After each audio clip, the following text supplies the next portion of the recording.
And then there's among a number of other things, the issue of surveillance, which is directly related to journalism, not just because journalists will have trouble getting sources and keeping sources out of jail or themselves under a pervasive surveillance regime, but surveillance is really a deadening thing to societies in all kinds of ways.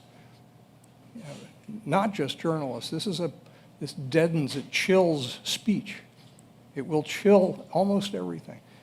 And we should all be thinking about how we can, I think, how we can not have pervasive surveillance, though our governments, plural, and corporations, plural, are doing their damnedest to make sure we don't get a choice. Maybe we should be working harder ourselves to do things. By the way, that is the book I'm working on has to do with what we can do to regain some control. What I don't want to see is a world where we need permission.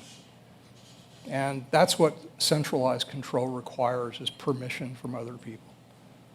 I don't want permission, in particular in the context of tonight, to publish or to speak. That's wrong. That's bad. We have to prevent that.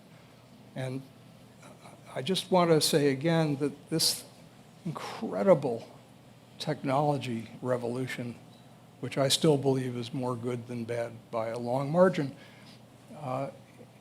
is not something that should be controlled at the center or by governments, but by us. That's hard to do, though easy to say.